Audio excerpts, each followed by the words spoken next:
doing. Every year I study whatever it is I'm doing with my craft, and it helps a lot. At least I feel like it's helping. I don't ever want to stop learning. If I'm still designing, if I'm still doing this, I have to keep learning. And I learn from all of the people around me. I'll watch, 25th, the 25th place color guard in Independent World to see what were some really creative, positive things that they did that I'm inspired by. I think that you can learn something from everyone. I think that's another thing that people don't realize is that there's so many of us that want to do this as a career, and you don't have to just stick to one thing. This is another Mike Andersonism, my husband. Don't put all of your eggs in one basket. You don't have to just do choreography. You don't have to just do drill. There's so many aspects of the activity that we can dive into, whether it be consulting or writing drill or program coordination or judging. People don't realize there's such a need for judges around the country.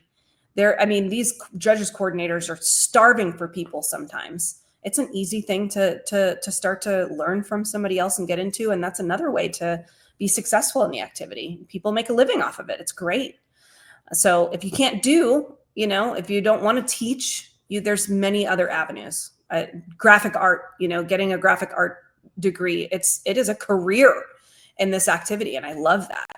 I'm so honored to do what I do. I'm so lucky to have the experiences and the opportunities that I have, and it's not that they were just given to me. I had to go out and get them, and that's something good for everybody to know too, is that you can't wait for people to give you jobs. I've talked to somebody about what I've wanted, and that has led me to something else. And there's been a lot of no's along the way, especially with writing drill. I put myself out there a lot, talking to band directors, putting myself in rooms. And what people don't really know about me is that I am extremely introverted, except for the people. When I know people in the room, I connect with those people. But if you put me in a room and I don't know anybody, I am in the corner and I don't talk to anybody because I shut down. So having to put myself out there and talk to strangers and say, hey, I think you should hire me.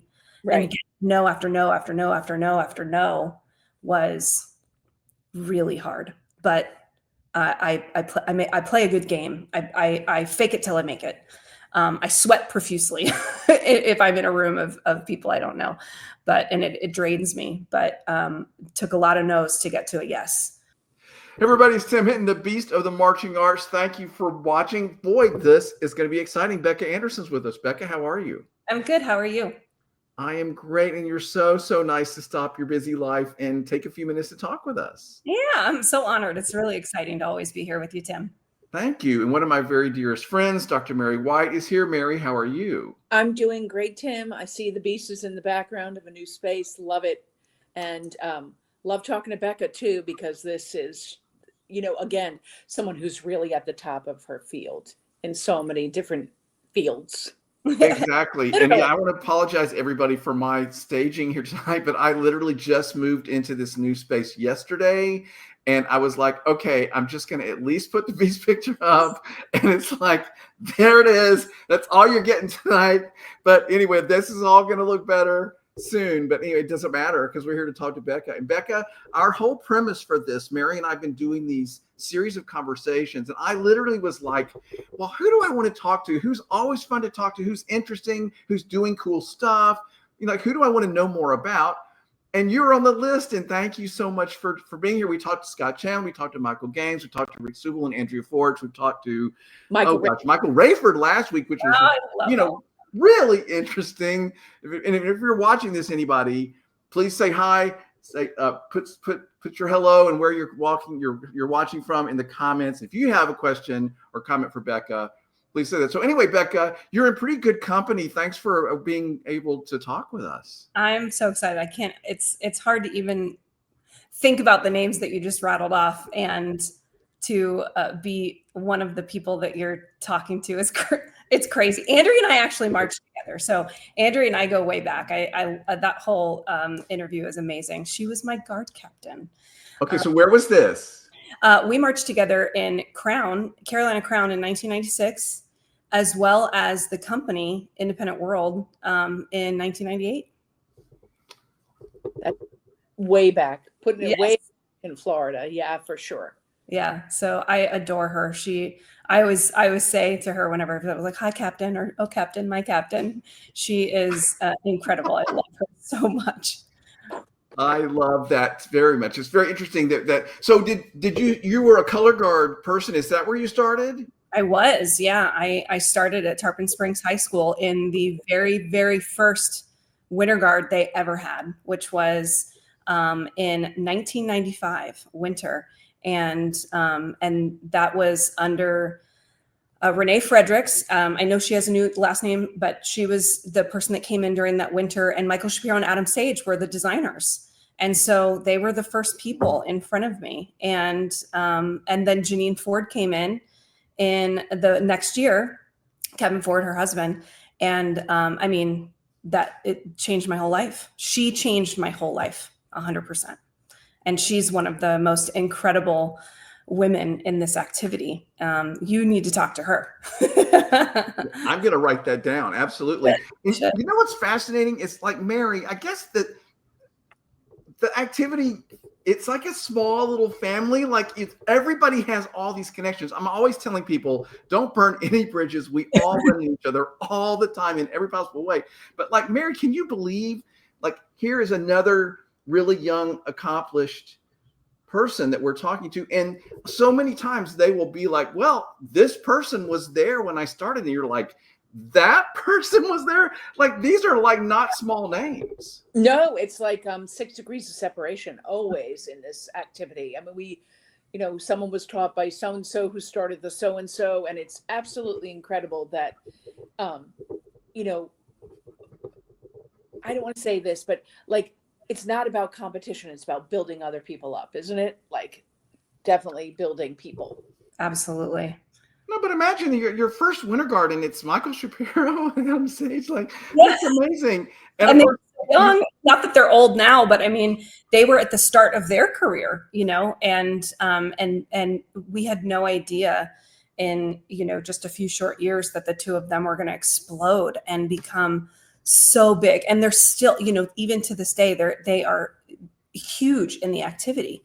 It makes me, just feel so lucky of the people that just came across your path, and then that led you down a whole nother, dimension. It's crazy. It's crazy. So having them as someone that you knew that was in your corner from the beginning, has that really paid off? Like, do you reach out to them? Have they given you mentorship? Like, how does that work?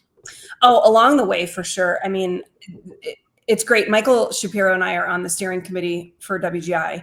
So that's cool that it's kind of come along. Right. I mean, he's the first person, him and Adam, where the egg cracked, and there they were, putting a saber in my hand and a flag in my hand. And Adam, we've been able to work together, and whether it be judging or whatnot along the way. And they've always been, they're always here, spending some time with Michael at WGI this year and just talking, and it means so much. And I know that anytime I could pick up the phone, Janine, she's probably one of the people that no matter what's happening in my life, she always keeps up with me. We always keep up with each other. And it has nothing to do with color guard. It's because she's such a great person. She cares about, everybody. And I want to continue that legacy as well. For the people that I've been involved with, and I want to be there for them. And I have a phrase, which is be good people. And I say it to every group that I teach, because we do learn from the bad things too. And that's something like, I want people to be so much better as humans, which makes them great all around. It's not just about winning the trophy. It's about being good people too. So that's really important to me. And I learned that from her, honestly. That's really what it's all about. I mean, anytime like when I talked to Matt Harloff recently, and we had one of these conversations with Matt Harloff, right? Like, who's doing better work than Matt Harloff these days? And this is what he talked about, was it's all about the kids, like giving the kids a great experience, helping them remember this. Like, it's not about, like you said, it's not about scores and design and everything. It's like, can we have these performers have a great experience? If you have that context, you're doing okay. That's true. Yeah. Because you hear the stories of the people that have the terrible experiences. And sometimes it's even when they win, you know, but their experience, like I saw somebody on a Facebook page, it was one of the drum corps pages. And they said, you know, what do you remember the most? And it was always the people, you know, it wasn't the competition, and it was the experience, you know. So if you're going to pay at this point $6,000 or whatever it is to do drum corps, to do these, you know, independent programs, you better be giving them a good experience, you know. And hey, I've been at fault. Are you kidding me? I know, especially my younger self, or when I was at bad periods of my life. Yep. I wasn't that good person. I was the one yelling and screaming, but I had to learn from that. You know, I had to learn from the bad days to make up for, you know, who I want to be today and continue growing. So it's good. Yeah, but the trick is not to always get it right, but to keep growing and learning from what you're doing and keep doing better. I think that's what goes wrong. My husband says that all the time. You learn more from what goes wrong than you do from what goes right. Absolutely. Yeah. And we've all been there where we've made mistakes teaching that we wish we could have go back and do it, but we certainly have learned from it. Oh yeah. Oh yeah. And our job, I always feel like, you know, our legacy, our job is to keep on building those better teachers and the leaders, for sure. Yeah. Yeah. You know, it's funny you say that. I just want to throw this out there because this just happened within the last 24 hours. I am a sucker for fundraisers. No, don't come after me and ask me to donate to all of your things. I don't have any money. But you know, somebody that I am currently teaching had a fundraiser for his color guard, and he posted it. And I feel like when people try, and they try to do things above and beyond, you know, I wanted to help participate in that. So I said, you know, here, I don't need the candy, just, you know, go send it, go take it wherever you want. But he followed up with a video to me with their performers thanking me. It was the shortest little video that said thank you. And I responded back to him. I said, that meant so much more to me than anything, because you're teaching them to be appreciative, and you're teaching them to be good, you know, good people and follow through. And I commended him for teaching them that, because that's, you know, it's just big. So please do that to your students, make them accountable and make them appreciative and make them say the thank yous. And it goes a long way. So it makes me want to continue to, you know, to help support the thousands and thousands and thousands of dollars we have to raise, hundreds of thousands, millions of dollars we have to raise for this activity. Yeah, I always, you know, give little tiny bits of money to people wanting to march drum corps in the summer. I mean, not a whole bunch, you know, just little tiny bits. And they always say, oh, I'll send you a little whatever. And I'm like, don't send it to me, you know, just save your stamps. But, you know, you thanking me is enough, you know. Yeah. I love that you shared that story. It's kind of like the modern version of the thank you note, I guess, you know, like right. you used to have to, and I still think sending thank you notes through the mail, by the way, it's a really great idea. But I love that, Becca. You know, this reminds me, back when Marching Roundtable hit our 1000th episode, you know, we were like, well, if anybody wants to send us anything, and Scott Chandler had the Blue Devils color guard all say, yay, congratulations, in a little video. And I got to tell you, that meant so much to me that they stopped in the middle of the summer on tour and like made this little video. And I just thought, wow, like it was just so thoughtful. Yeah, and of course, Scott is like that anyway. I mean, if you don't know him, he's a very kind, thoughtful person in the middle of all the other stuff that he's brilliant at. But those kind of things matter. They do, for sure. Makes you keep going. Makes me keep going. You know, we're going to obviously talk about the fact that you are this very important, powerful design person leading the team as a female. And there's not a lot of that, unfortunately, in our activity, but it's growing. But I wanted to go back. You mentioned Janine Ford a number of times. She's someone doing that too. Like, was that a role model? Like, how did you mentioned that she's there to help you and give you advice, but there's a role model for like what you could be. You know, at the time, there were no women that were doing specifically what I'm doing right now. But what she was a really powerful woman in this activity already. Even in the 90s, we still saw a lot of men leading as color guard directors, as choreographers. And Janine was just this role model. And I'm lucky enough to say that I can pinpoint 3 women in my youth that I just happened to always have these women in front of me. And it started with my dance teacher, Donna Jean Winicky. She owned this dance studio and had a company, and she was the first. Janine was the first color guard person and made me fall in love with this. And I watched how she was changing kids' lives doing color guard, supporting them. Then I got to teach with her for a couple years at Tarpon. And, that whole experience, I didn't see anybody like her. And so, and it just how she approached things. And then it was April Gilligan Martinez at Cadets, to see these women being not only in that role, but powerfully great at what they did. It made me realize there's a place for me. I didn't know where I was going to go. I had no idea. I wanted to do color guard. That was my goal. Mm-hmm. It wasn't ever, I want to be a creative director, a program coordinator, a staging person, or a drill writer. I had no idea that existed for me in the future, because those people didn't exist as women. So I just thought, here's my corner, But Janine and April showed me a passion and a love for color guard that led me down the path to get to where I am now. Honestly, the person that made me realize I was capable is my husband, which he wasn't my husband when he helped me down my path, but he saw something in me that I didn't see in me. And he was like, you should do this. Okay, now can you try this? And imagine opening and branching out. And he was always the one that was like, you can do this. I mean, even when the Mandarins called me, I laughed because I thought, why do they want? I've never done that role at drum corps. The only experience I had in drum corps was being a color guard caption head for 2 seasons. And those seasons were years away, 2001 and 2007. Those were the only seasons that had ever existed in drum corps. And I apologize. I was a choreographer as well, but it was like a sprinkling, very little. I didn't want to do drum corps. I didn't want to do it. So when JW called me, I was like, I've done this for high schools, but for drum corps in that role, I was like, are you crazy? And Mike was the one that said, I think you should think about this. I think you can do it.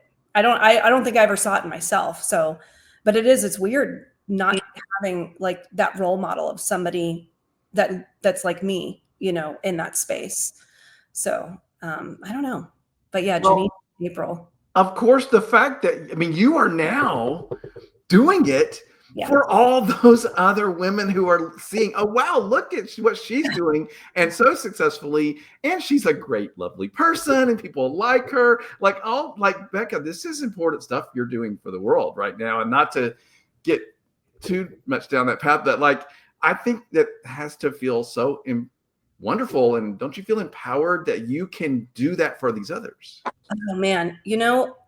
I don't think that I think about it until it's brought to my attention, because I've always put my head down and I've always worked really hard. And I've always said that I probably work harder than most people that I know, because and maybe that makes me a workaholic. So it's just like head down, eyes forward. Stephanie Furness from Juxtaposition, she's the director. We use that phrase of just, keep working hard. Don't let the rest of the distractions get in the way. But then it'll be another woman that will come up to me and say something to me about it. And it always moves me to tears because it's a beautiful thing. But then it's also, I don't know, am I allowed to say that it's also a lot of pressure? Sure.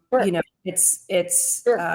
I don't want to let all of my female sisters down if I do a bad job, and there were people that questioned why I was hired at the Mandarins. I had people that posted online that I was only hired because I was a woman. And it was shocking, you know, because it never crossed my mind that would be said out loud. But I never let that it never got in the way. It didn't. It just, you know, I saw it, you move on, you just do your job, you know, you do what you can. And, but I'm honored that people look at it that way. And I also want to try to make sure that I give people opportunities in jobs that they don't have, you know, that we don't see a lot of people. Like, I love that at Juxtaposition, the majority of the team, the directors, the teaching team, the designers, they're all women. And that's not to put down the men, because we have phenomenal teachers and designers on that team that are also men. But it's really cool to be in an organization that that we have actively helped, you know, bring people into jobs that they don't normally have. How did the juxtaposition thing come about? I mean, so they're fabulous, by the way. I love everything about them. Thank you. And I just love everything about that organization. So 2020, and it's really weird because Juxtaposition and Mandarins came to me at the exact same time. Huh?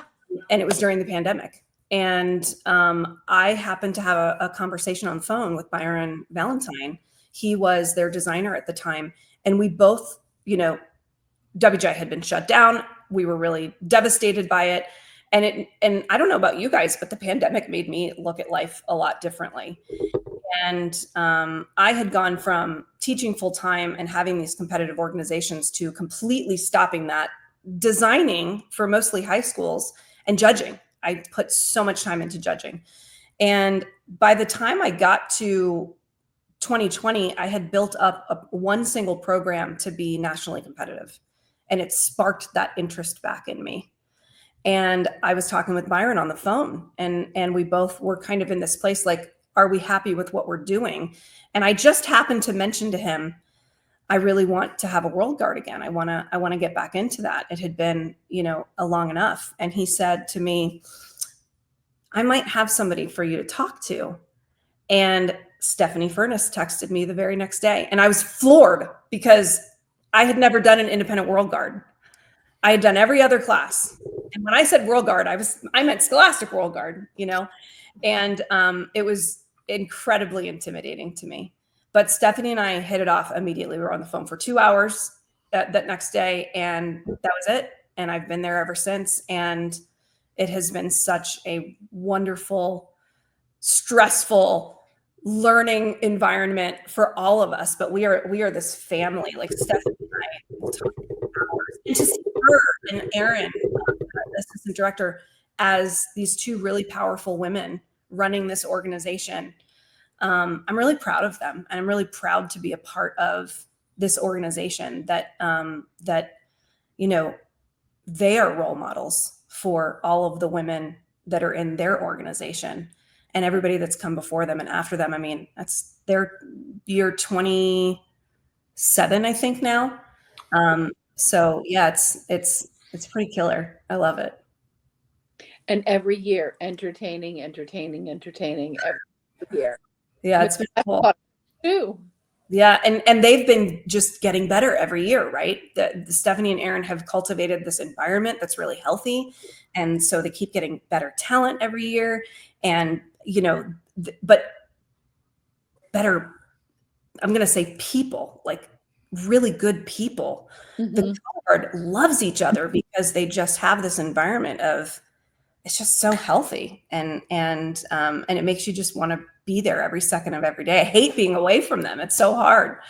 But yeah, and they keep competitively getting better, which is really exciting. This was a pinnacle year for the organization. So I'm just very proud, very unexpected. But yeah, it gets better every year. It's fun.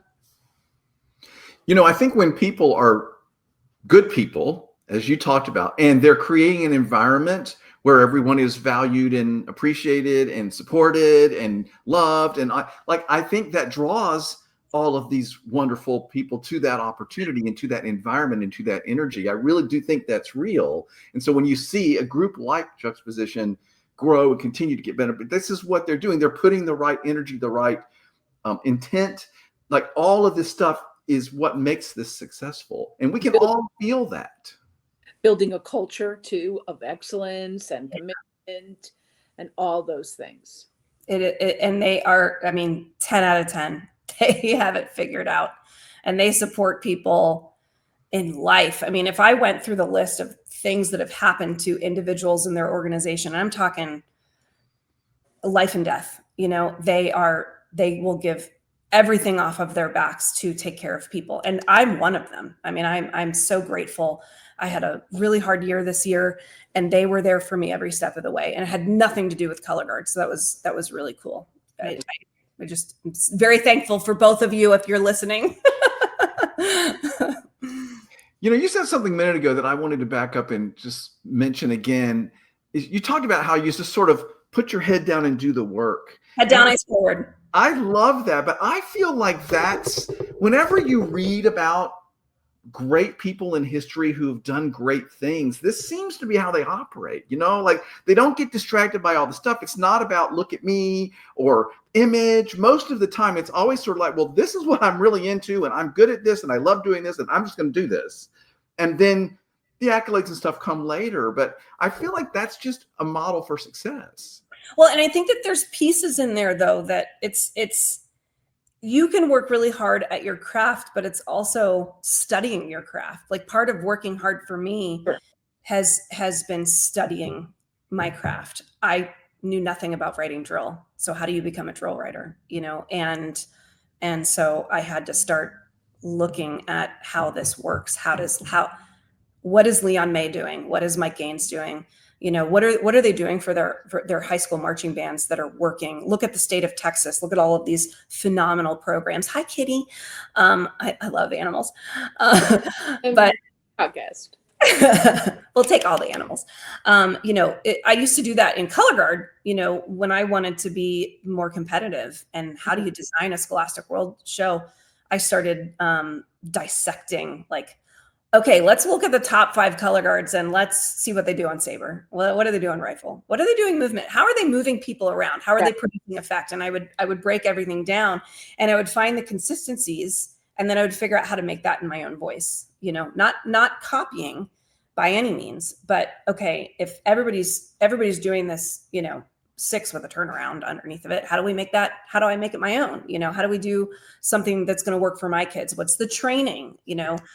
So I've done that with everything. Every year I study whatever it is I'm doing with my craft, and it helps a lot. At least I feel like it's helping. I don't ever want to stop learning. If I'm still designing, if I'm still doing this, I have to keep learning. And I learn from all of the people around me. I'll watch, 25th the 25th place color guard in Independent World to see what were some really creative, positive things that they did that I'm inspired by. I think that you can learn something from everyone because there's so many creatives in our activity, and not being afraid to try that out, trying not to be afraid. It's kind of like, like you studying the craft. It's like writers. There's all kinds of different writers in this world, and they're practicing their craft. But by studying all those different crafts, you can develop your own craft. I mean, it really is a craft. I love that terminology with it. And it's such a great way to be, just an adult learner all the time. Well, don't you feel like certain people, I think we all have fallen into a trap of, you wish you were more competitive, or you wish that you had what somebody else didn't have. And you can get stuck in this rut of like complaining about it, or it's not fair. It's not fair that they have these shiny tools in their toolbox. And I think that could happen every season. At some point you're like, God, it's not fair. Then at the end you wipe your tears away and you put that in the box and you figure out how to get there. Stop saying it's not fair.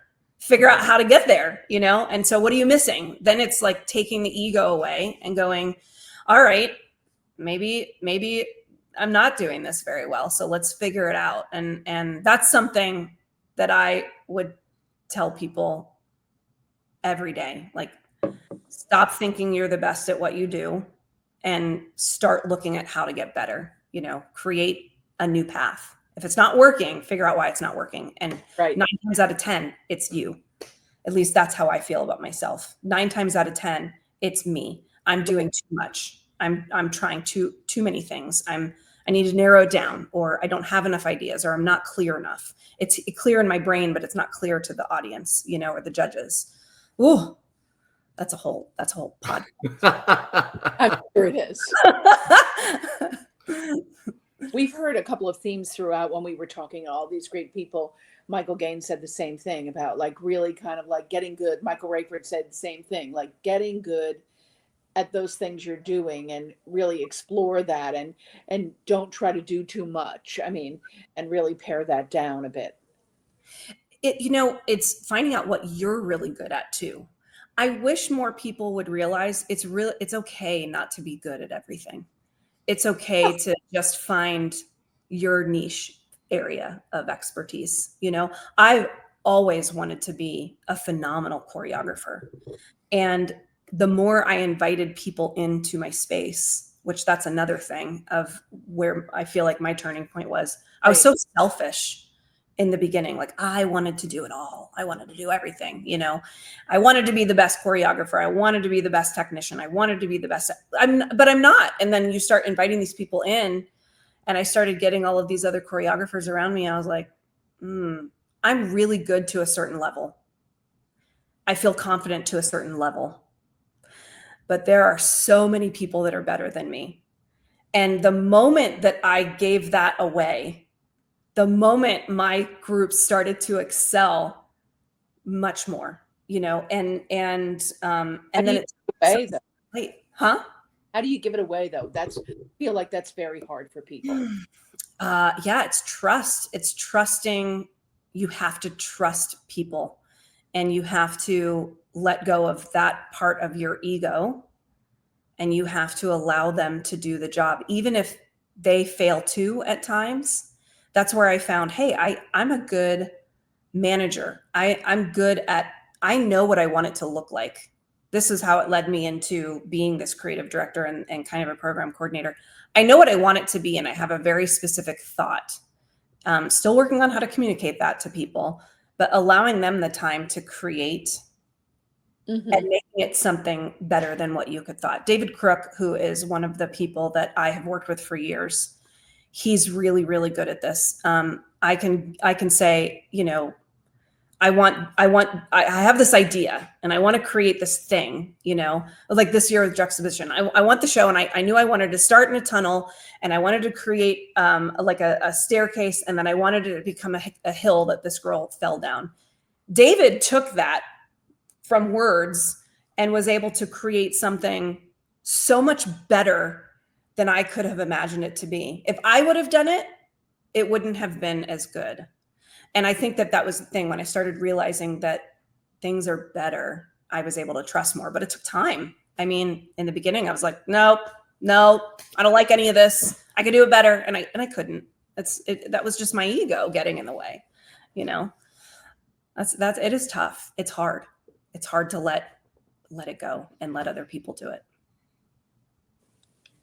Well, that shows real growth on your part, though, that you could learn that. Again, like you're a student and you're constantly wanting to grow and get better. And I feel like that's sort of like the premise of all of this is like, if you know, there's always something to learn. There's always a way to do better. There's always a way to learn how to collaborate better, et cetera, et cetera. That's what you're describing. And this is success. This is how success works.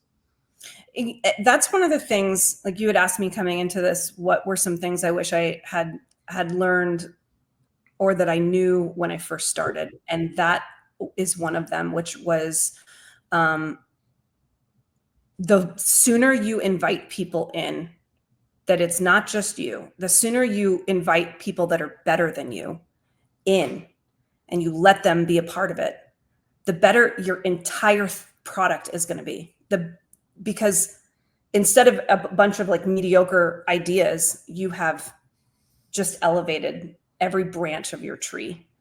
And the moment that I learned that, which I wish happened earlier, was the moment that I started to get better. Because not only was I seeing them do their thing so great, then it started inspiring me in a totally different way. And I started looking at things in a totally different way, and took a lot of stress off, but invite people in that are better than you and learn from them. That's where I started to change. And it took me probably 10 years to finally get to that point. I was so just pent up with wanting to do it all. I didn't trust anybody. So that's tough. I think this is really interesting because I think this resonates with me, Becca, big time, because I think I was the same sort of control freak. Like, I want to control all these things. And I thought that was going to take the stress off, is that I was controlling everything. And you're right. Once you realize that you can't really do that, and all these other people are going to bring their own energy and brilliance and excitement and everything to it, once that's such a big turning point. But I remember the day when I was trying to control every single thing, and I thought that was going to lower my stress, but it didn't, of course. Yeah, it only makes you more stressed out. Yeah, it's all on you. But when you have great and you're attracting great people to you, because as we've already talked about, this energy of the organization and what the work you're doing, great people are attracted to that. They're attracted to you, what you're doing, what you're bringing to the table, the energy you're putting, all that.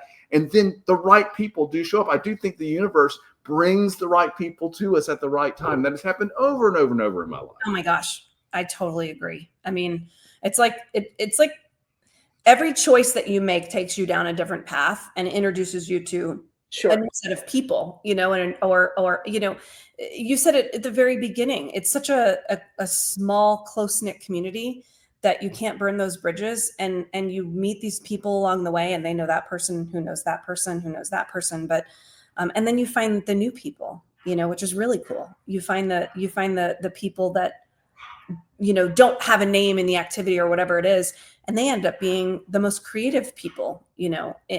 That's what I'm loving right now, is finding the young new talent. We have a guy in juxtaposition that has been in it for quite a few years now, and he is probably one of the most talented flag choreographers I've ever seen in my life.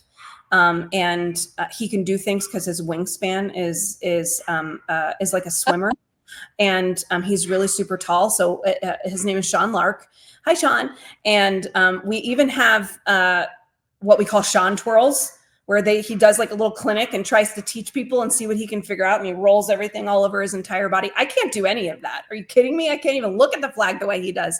And he's so young, and he's going to be, I guarantee you, hired a million times over, because he looks at things differently. And he's, and he's in the color guard, he's in juxtaposition, and he's written for the color guard for the last 3 or 4 years since I've been there. And it's always the hardest flag thing in the show. It's not somebody that's been around for 25 years. It's a member, and I love that. So look for those people, everybody, if you're listening. It's not the big names. It may be standing right next to you, somebody you're teaching. That's what I love. Brought a lot of young people up, which has been fun. I can't believe I'm saying that. I'm still young. I still look at myself as young, but I am 45. I'm 45. Do you see my gray hair? It's coming in. But how exciting to be able to help young people give them that help. Like, even last week we were talking to Michael Rayford, and he said, like, he was working with Suncoast Sound way. Yes. And like Michael Cesario said to him, have you ever thought about being a designer in this new, like in costumes and stuff? And like, he had never thought of that.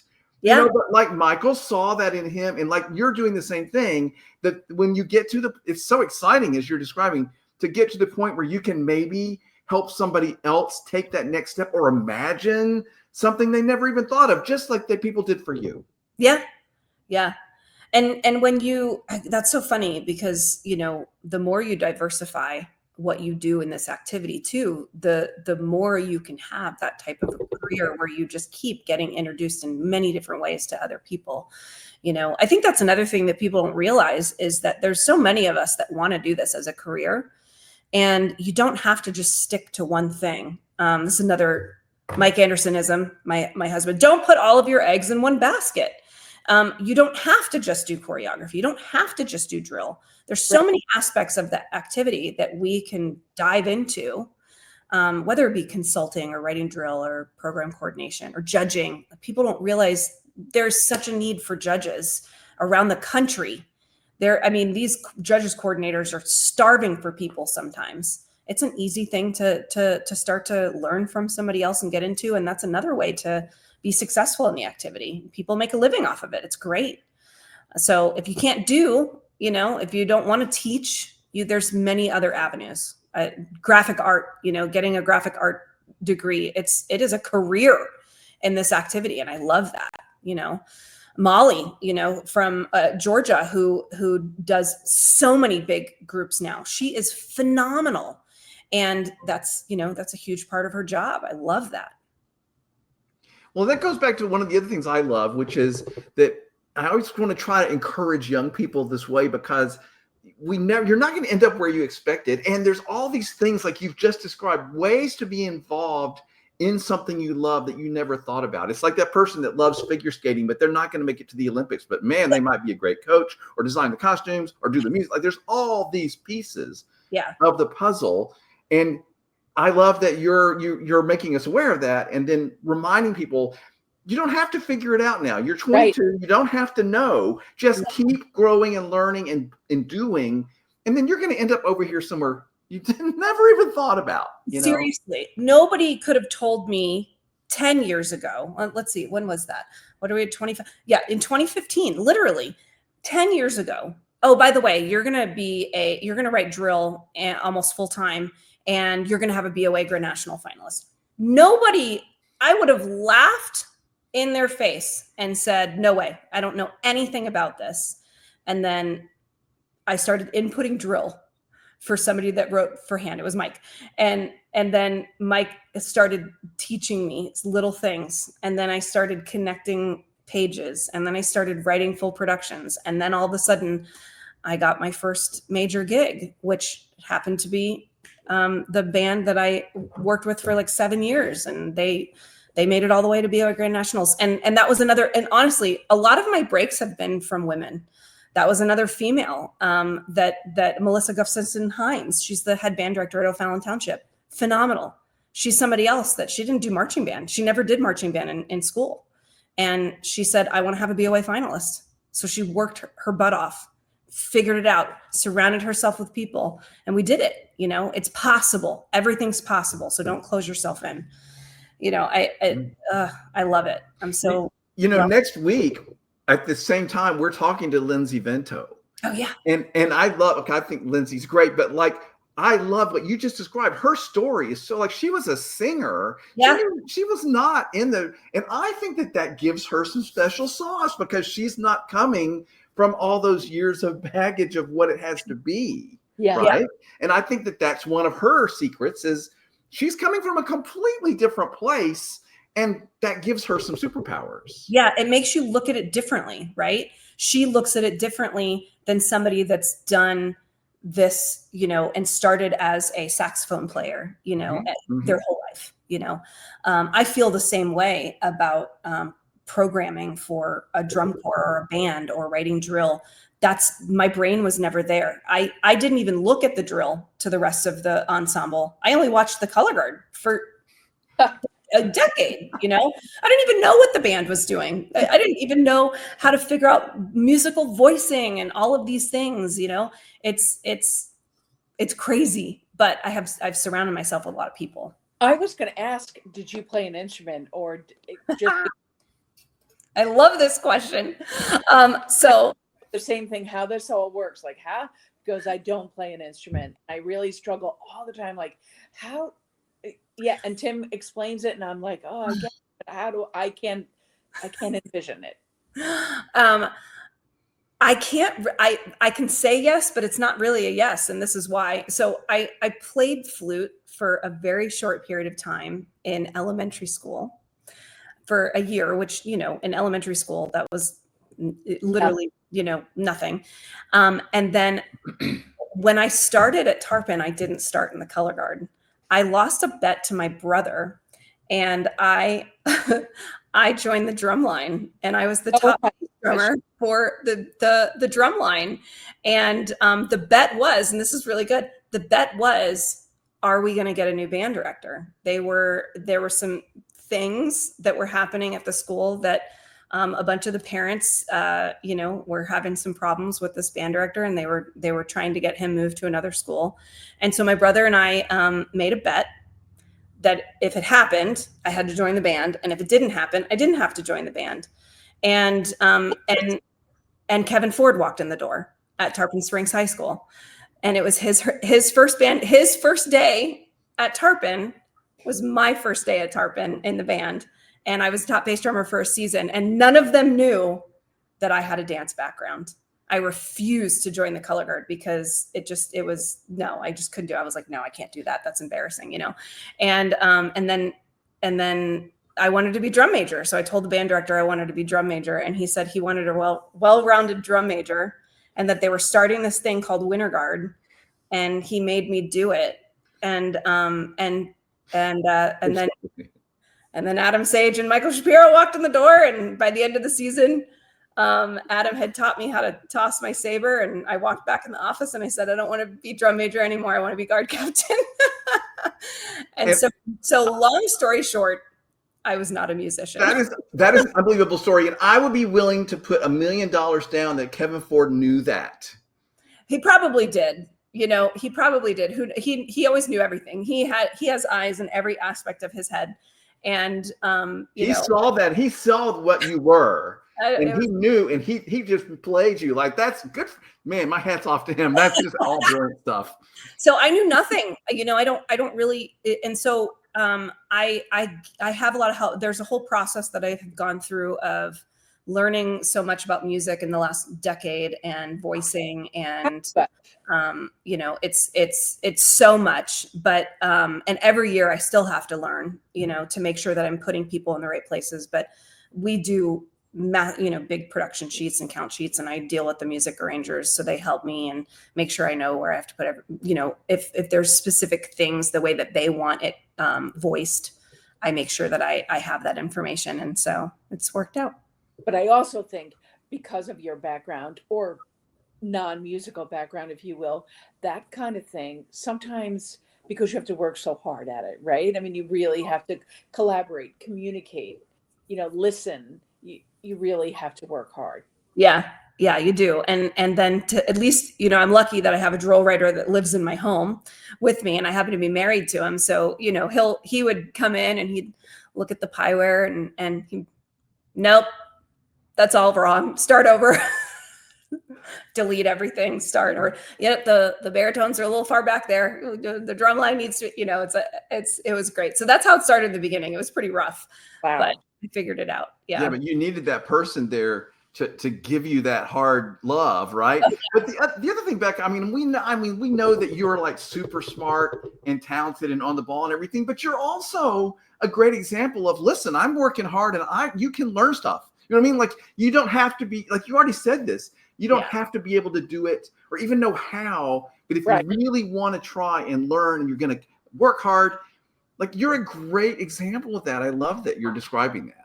Thanks. It's crazy. And it hasn't been an easy road, but I'm so honored to do what I do. I'm so lucky to have the experiences and the opportunities that I have, and it's not that they were just given to me. I had to go out and get them, and that's something good for everybody to know too, is that you can't wait for people to give you jobs. I've talked to somebody about what I've wanted, and that has led me to something else. And there's been a lot of no's along the way, especially with writing drill. I put myself out there a lot, talking to band directors, putting myself in rooms. And what people don't really know about me is that I am extremely introverted, except for the people. When I know people in the room, I connect with those people. But if you put me in a room and I don't know anybody, I am in the corner and I don't talk to anybody, because I shut down. So having to put myself out there and talk to strangers and say, hey, I think you should hire me. Right. And get no after no after no after no after no was really hard. But I play a good game. I fake it till I make it. I sweat profusely if I'm in a room of people I don't know, and it drains me, but took a lot of no's to get to a yes. And then that yes turned into another yes. And then it keeps going, you just keep going after it. So it's great. I'm very lucky. Well, and the thing that I love that you said was that you shared this, like you put it out there, like, well, I'm kind of thinking about maybe doing this. What do you think? Yeah. I think speaking it and sharing it with people you trust is also really powerful. If for sure. I mean, especially even with the people that you're closest to that you share it with and they tell you you're crazy. I think you're crazy for wanting to do that. You don't know anything about this, or I think you're crazy for doing the drum corps thing. It's not a place for you. You don't know anything about it. You don't know. You're a color guard person. Why are you doing this? You're a color guard person. Why are you writing drill? To have that, but that motivated me more because I always wanted to prove people wrong. And what are you looking forward to this summer? Oh man, I am really looking forward to the show for Mandarins. I'm excited because I feel like it's still the Mandarins, but it's very different from what we have been over the last couple of years. And I attribute part of that to having new people on the design team. The gentlemen from Pulse have been incredible. They've been really good team players. They have been, we were learning about each other. It's been actually a pretty smooth process. I am excited about so many things about the show, the look, the feel. It's Wow. wonderful. Yeah, I'm excited about that. I want to back up just a second because since we're talking drum corps and Mandarins, you mentioned just in passing really quick, like, well, JW called me, JW Kester, they called me, and like, I want to know, what did he say? Like, can you share, like, why did he tell you that he wanted to hire you? I'm just interested. Oh my gosh. Okay, I've got to remember that. That was so long ago, and I think I was so floored that I kind of blacked out for most of it. I mean, the entire time that we were talking, I so much believed that I was not going to take the job.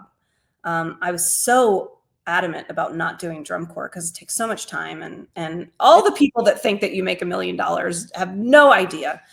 But because it was the whole design team, it wasn't just him.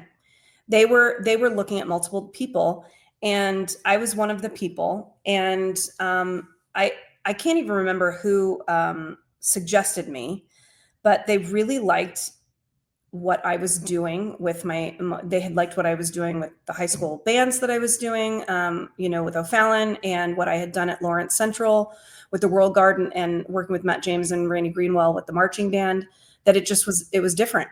It wasn't the same as what you may see a lot of other marching bands and winter guards do. And I guess the rest of the design team connected with that. So we had an interview with the design team, the rest of the guys, because I was the new person. They all had been there, and I felt like I was interviewing them, which was kind of fun. I remember that specifically. Like, I had so many questions because I didn't want to do it unless I felt like I was going to fit in. I didn't want to do it if I had to be what they expected the Mandarins to be. I wanted to do it and bring my voice to Mandarins. But that also meant that we couldn't be a square peg in a round hole. I wanted us to fit together. Like, that team environment is really important to me. And I remember getting off the Zoom, and one of them happened to be my brother's roommate, Andy Filipiak, and I adore him beyond belief. And I called him because I knew he would be honest with me, and I wanted to know, the dirt. Like, this seems too good to be true. Tell me about who's dramatic, who has the attitude, has the ego. I wanted to know all of the things because I don't do that. I'm not going to work with hotheads. I'm not going to work with people. If you are someone that raises your voice, if you are someone that thinks that yelling and screaming and being angry is going to get you somewhere, no, we have to speak to each other, and we can agree to disagree. But I don't want to work in that environment. I heard all of these horror stories about how terrible people are to each other. They were exactly what I wanted them to be. And I guess I was what they wanted me to be.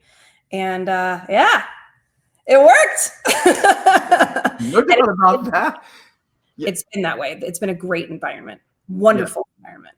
No doubt about it. And I have to tell you, like, I'm impressed with them for like giving you that level of putting that level of trust in you and what you could bring to the table, and then letting you do it.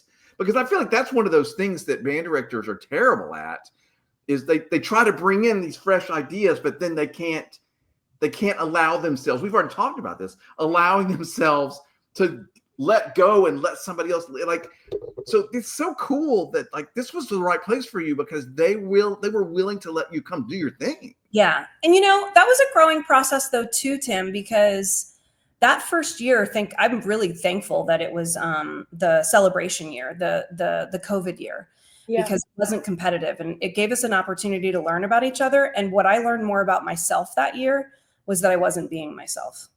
I was very much over compromising and not saying how I truly felt.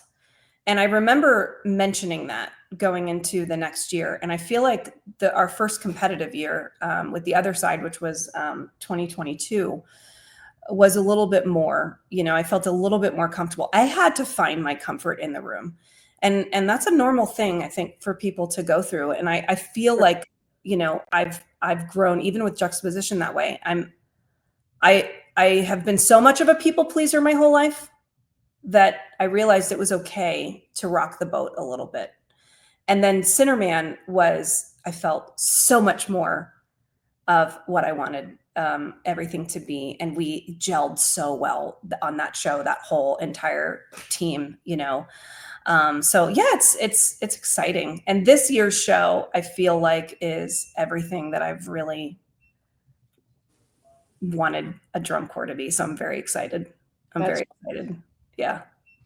We're starting to wrap this up, but we did get a really interesting question, Phil. Thank you everybody for watching and for typing in your comments and questions. Boy, Becca, the comments have been on and on and on about how great you are. I wasn't going to stop but anyway, thanks everybody for that. But somebody did ask, Mike's going to walk in the door too.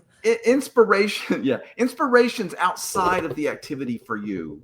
Do you have specific things or places that you go outside of marching band and color guard to be inspired? I feel like I get all of my inspiration creatively outside of the activity. Mike is a huge film buff and has had this passion, and he's worked as well in film, and he brought that to me. And so being able to see as much as we do is fabulous. Traveling all over the world, going to museums, seeing art and sculptures, watching dance pieces, going to Broadway. I want to immerse myself even more, but I feel like those things bring so much inspiration to me, you know, because it's so much bigger than what we do. And they're people just like us, you know, they just happen to be on a different platform. Oh my gosh. Yeah, no, I think film is really, really interesting because it's something that we can't do in our medium, because it's chopped and edited and cut, and you get the best of each thing put together. And sometimes when I'm watching movies, I'll see something, it could be a documentary, you know, and it could be just a color or the background music or a tree. And all of a sudden that will spark an idea, and I'll write that down. I have an ongoing list in my phone that is so long of just ideas, you know, and websites. But yeah. Sculptures. I always go to sculptures. That's a big one. I look at sculptures all the time, and live art. Tell me why sculptures. Because it can inspire a prop idea. It can inspire a set design. It can be something we spin, you know, and all of a sudden this idea that's static can become a living, breathing thing in our medium. And we've seen it a ton, you know, when people were taking things from Diavolo, and Diavolo had a lot of props that inspired some shows in our community. And so I find that those structures to always give me some kind of three-dimensional depth. I always do props. I'm one of those people. Sorry, but it's I love props. Although juxtaposition didn't really have they had fabric. That's different, right? I don't know. Well, okay. Well, we didn't get to everybody's questions in, but we were out of time, and I have thoroughly enjoyed this so much. Mary, anything you want to say to Becca as we're closing here? No, you know that every time we've had these conversations, I just so can appreciate the learning, and progress is not a linear path at all. I mean, it's always up and down and sideways and upside down. And I think that became really clear tonight to her talking about her process, which was so interesting and so cool and kind of different. And I love that. Yeah, and I love what I think so really inspiring about your story is just like, well, I never thought of doing that. You think I can do that? Well, all right, I'll try. Okay. Oh, I'm terrible at this. Let me learn. Oh, I can kind of do this. Like that process that you keep describing that you did over and over and over and over. Like we all need to embrace that. Like you don't have to be good at it. You don't even think you need to think you can do it at first, but be willing. I love that about your story. Yeah. I'm very proud of all of that. And I'm very thankful for the people that gave me those opportunities along the way and the people that helped teach me and are still teaching me. I wouldn't be here, nor would I still be doing it without all of them. Yeah, we stand on the shoulders of giants. And now you're becoming one of those giants that's going to help so many people and that people are looking up to. And really one of our premises here really is that you are, there are not a lot of people just like you doing exactly what you do. And I think that's very inspiring to a lot of people. And you're building a path for so many people to follow you. So thank you for doing that. And this has been so much fun. Thank you for stopping to talk with us. It's been so much fun. Thank you, everybody, for. Mike is standing right over here. He doesn't want to say hi, but he was a lot of part of my story. But Mike, we talked about you a lot tonight. You're very inspiring too. So thank you. Thank you, Becca. And thank you, everybody, for watching. Appreciate it.